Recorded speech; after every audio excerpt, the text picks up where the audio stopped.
Hello everyone. Good to be back. As some of you have asked me about mini pottery. I have seen many great artists out there making it. I have to admit, they look so adorable and fun to make at the same time. I know, you can easily find online to purchase these mini pottery wheel, with a decent price. However, I think it is a good opportunity for us, to make our own mini pottery wheel. And why not this time? Let's try to redesign it. Or to make it a little bit smaller. And perhaps, it can run on both battery and power adapter. Sounds great to me. So without further ado, let's get started.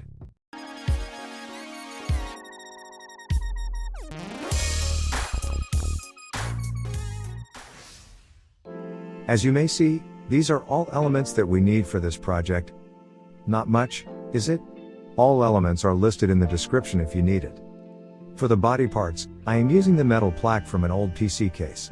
It is normally made from electro-galvanized cold-rolled steel, in which I found very pleased with the quality.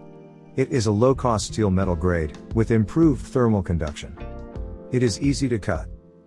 Moreover, its powder-coated black color makes it highly resistant to corrosion, flaking, and scratching, trust me. I still need to use the hand grinder to cut it.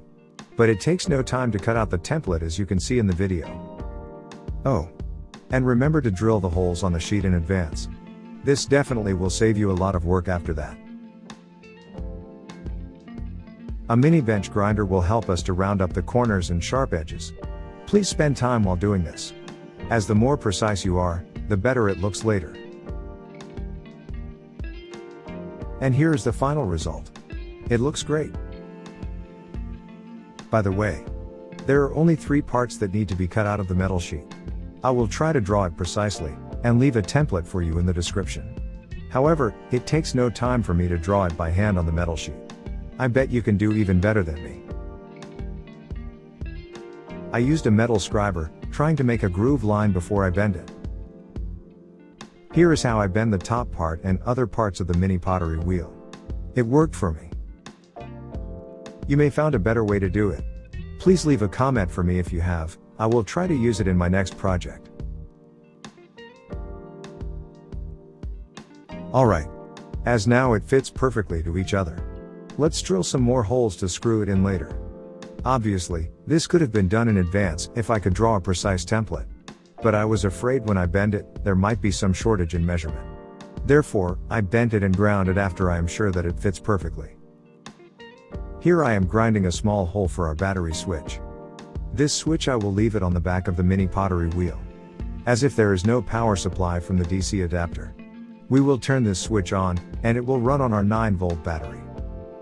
And on 2 sides of the body, I make sure to drill 2 holes. One for our 12-volt jack, and one for our LED switch. To attach the ball bearing to the main body, I used a piece of scrap wood. Drilled 2 holes in it. Then tighten it later with the nuts and bolts. Together with 2 components metal bond epoxy. After coating the scrap wood with epoxy, it is now well protected and becomes extremely hard.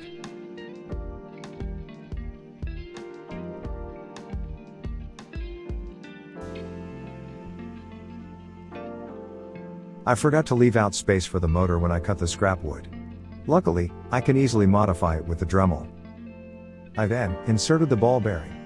I also coated the entire wood piece once again with the epoxy. I admit I was not so good when dealing with this epoxy. I could have made it look better. But since this will be permanently inside, I think it is good for now. As it became rocky hard as you can see. This will definitely hold the ball bearing sturdy. Okay. This is the 4th part that I forgot to mention. This is the divider between the motor and the battery. This also helps us hold the 9-volt battery firmly, as we will attach this divider later in the video. Here I am drilling 4 holes on 2 sides of the triangle. This is how we attach the divider later. And on those legs, as you can see in the video, I used M3 tap to create threads for the bottom part to screw in later. This is how we will attach the top part to the bottom part. Yep. The bolt is just screwed right in perfectly. And of course, we also need to drill 6 holes on the bottom part. Each leg will have 2 bolts in it. And finally, the wheel. This is how I made it. First I drilled and screwed a M6 bolt in a piece of scrap wood. Applied some Vaseline to detach it later. Make sure the bolt stands straight and perpendicular to the wood surface. Put a ring template around it. Throw some white stone in it. Of course, you can be as much creative here as you like, perhaps some color stones maybe? And then, pour some clear 2-component epoxy in it. This epoxy just takes about 20 minutes to be fully cured. And as you can see, we don't need much epoxy here, so it is cost effective too. I then removed the ring template. Sanded it down using the hand drill, as we don't have or even need a lathe here. And that's it. I am very happy with how it turned out. As all of our parts are ready, it's time to assemble them, don't we? First thing I do is to attach 3 rubber legs, the bottom part as you can see. And then the heart of our device, the motor. This is 120 RPM, 12 volt DC slowed motor. I leave the link in the description if you need it. Next is to insert and tighten all of our switches and the 12 volt jack.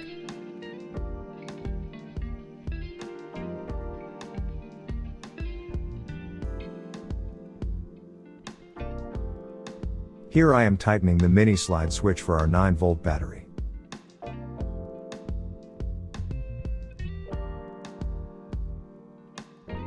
As you might see in the footage, the circuit is not complicated at all.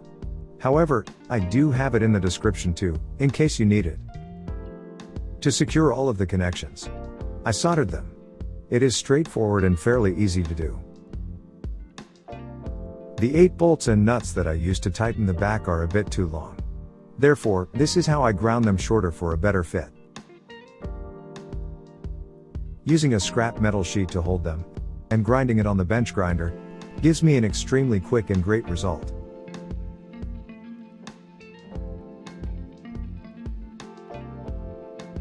My job now is extremely simple. Just tighten all the remaining nuts and bolts as you see.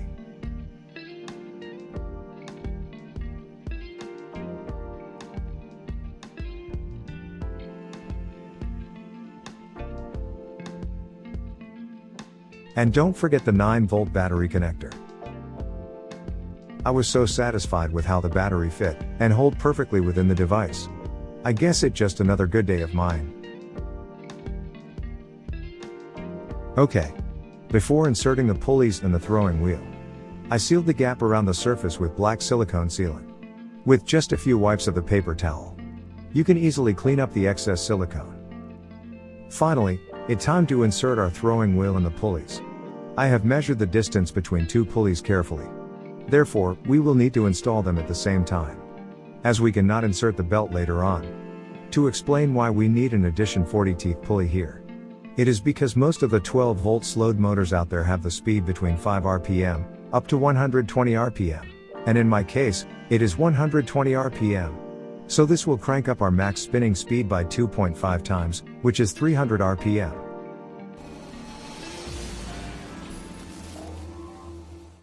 Before we have a look at our final result and test it out, please support my channel and spend 30 seconds with me to check out another cool product that I think is so awesome to have. This speaker has a unique design. A perfect companion for your next adventure. It is so great to either use indoor or outdoor. The speaker is the true star in the field. Featuring a high-quality body made from high-density zinc alloy.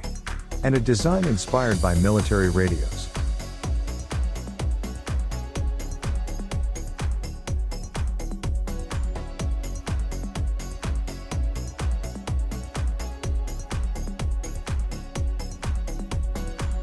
Everything on the Wild Mini speaker is made from metal, combined with the weight of a battery that can last up to 6 hours at full volume.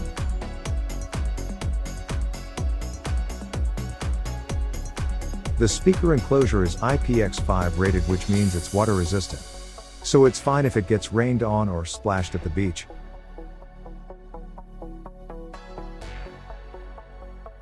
I absolutely love this little speaker. It's got a unique look, is built really well, and sounds amazingly good considering its size. Please check out the product's link in my description if you are interested. And for now, let's come back to our DIY device.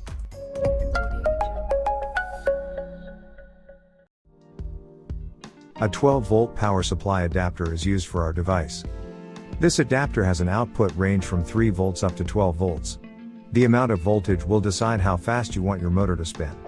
The higher the voltage is, the faster our wheel will spin. What I like even more from this adapter, that it also has a reverse polarity switch right next to it.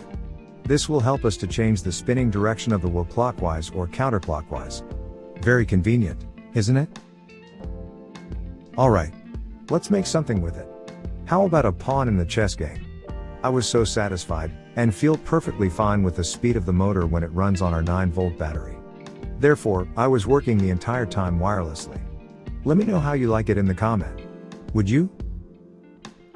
And that's it for today. I will see you in the next video. Perhaps, making the entire chess game would be a great idea.